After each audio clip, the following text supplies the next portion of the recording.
পৰিৱেশন কৰিবলৈ আমি আমাৰ জামুগুৰি পৌৰসভাৰ পৌৰপতি পল্লৱিতা শৰ্মা মহন্ত আৰু চতিয়া পৌৰসভাৰ পৌৰপতি দীপশিখা সন্দিলৈক অনুৰোধ জনাইছোঁ।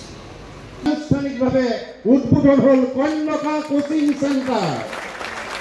এয়া সকলোৰে হৰ্ষধ্বনিৰ মাজৰে কৰতালিৰ মাজৰে এয়া আমাৰ মাননীয় আয়ুক্ত মহোদয় আনুষ্ঠানিকভাৱে এই কোচিং চেণ্টাৰৰ শুভ উন্মোচন কৰিলে তেখেতক উদ্বোধনী বক্তব্য একেলগে প্ৰদান কৰিবলৈ অনুৰোধ জনাইছোঁ।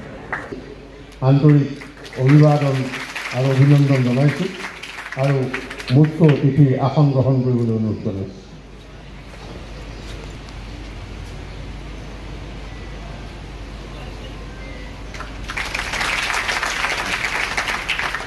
কন্যকাৰ অধ্যক্ষ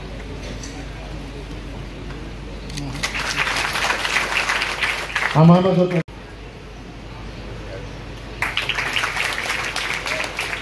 মহম্মদ চাহাবুদ্দিন সমাপন কৰিবলৈ অনুৰোধ জনাইছোঁ আৰু তেখেতক আগবঢ়াই আনিবলৈ আমি কৰ্মকৰ্তাসকলক অনুৰোধ জনাইছোঁ। দক্ষতা আছে, যিমান দিনলৈ মই মোৰ এই সম্ভাৱনাক বিকশিত। গতিকে আজি শুভাৰম্ভ হৈছে, আপোনালোকে দেখিছে কন্যকা কোচিং চেণ্টাৰৰ সঁহাৰি বিপুল আমাৰ ছাত্ৰ ছাত্ৰীসকলে ৰাইজৰ আশীৰ্বাদ সহযোগে প্ৰতিফলন কৰিছে। গতিকে কন্যাকাই আমাৰ অঞ্চলটোৰ কাৰণে বিভিন্ন পদক্ষেপ আমি লৈ আহিছোঁ।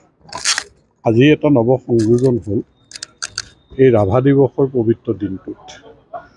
গতিকে আমি আশা কৰিছোঁ আমি যি পৰিকল্পনা যি সপোন লৈ আগবাঢ়িছোঁ আৰু যিসকল ব্যক্তি আপোনালোকে দেখিছে এক্সাম শাস্ত্ৰৰ এই মৃন্ময় বৰুৱা বা তেওঁলোক আহি জড়িত হৈছে, ফেকাল্টি কেনেকৈ জড়িত হৈছে।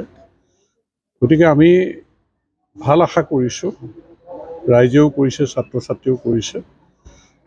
ঈশ্বৰৰ ওচৰতো প্ৰাৰ্থনা জনাইছোঁ ৰাইজৰ আশীৰ্বাদত, সকলোৰে সহযোগত, আপোনালোক সকলোৰে সহযোগত আমি আমাৰ লক্ষ্যত উপনীত হ'ব পাৰিম। কন্যাকাই যি যাত্ৰা কৰিছে আজি এই নৱ সংযোজনে আৰু আমাক আচলতে ৰাইজৰ মাজত প্ৰতিষ্ঠিত কৰিবৰ কাৰণে সক্ষম হ'ব আৰু আমি অঞ্চলটোৰ কাৰণে, আমাৰ নিবনুৱাসকলৰ কাৰণে, ছাত্ৰ ছাত্ৰীৰ কাৰণে আমি কিবা এটা কৰিবলৈ সক্ষম হ'ম।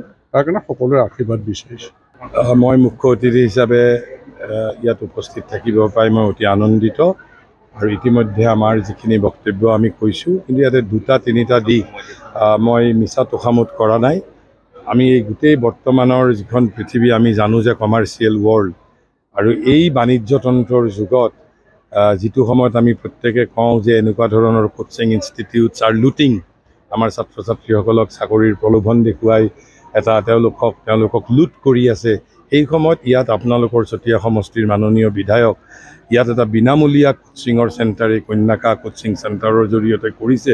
এইটো নিশ্চিতভাৱে প্ৰশংসনীয় কাম আৰু সেইবাবে মই পুনতে এই জ্যেষ্ঠ বিধায়ক অসমৰ জ্যেষ্ঠ বিধায়ক সন্মানীয় বিধায়ক পদ্ম হাজৰিকা মহোদয়ক কৃতজ্ঞ চিত্তে মই ধন্যবাদ জ্ঞাপন কৰিছোঁ। আৰু দ্বিতীয়তে আমি আপোনালোকে যিসকলে জানে আমি ছাত্ৰ ছাত্ৰীসকলৰ মাজত বিদ্যালয় মহাবিদ্যালয় বিশ্ববিদ্যালয়বিলাকৰ এই বিদ্যালয়সমূহতেই আমি ঘূৰি ফুৰোঁ। অসমৰ ইমূৰৰ পৰা সিমূৰলৈ আমাক বক্তৃতা দিবলৈ মাতে। আমি য'তেই ছাত্ৰ ছাত্ৰীসকলক পাওঁ, আমি ছাত্ৰ ছাত্ৰীসকলক জীৱন গঢ়াৰ ক্ষেত্ৰত অলপ যদি পথ প্ৰদৰ্শন কৰিব পাৰোঁ তেনেহ'লে আমি নিজেই নিজক আনন্দিত অনুভৱ কৰোঁ।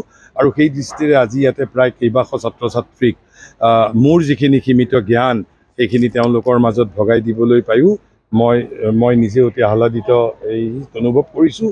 আৰু আমাৰ কথাই যদি তেওঁলোকক যদি এজন ছাত্ৰ ছাত্ৰীকো যদি ভবাই তোলে তেনেহ'লে সেয়াই আমাৰ সাৰ্থকতা বুলি আমি গণ্য কৰিম।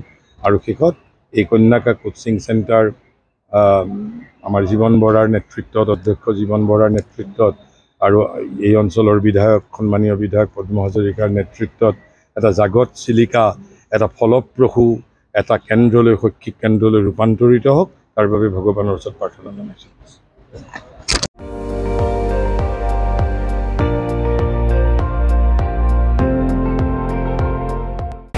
আপুনি চাই আছে ND24, সৰ্বশ্ৰেষ্ঠ নহয় সৰ্বোত্তমৰ দৌৰ।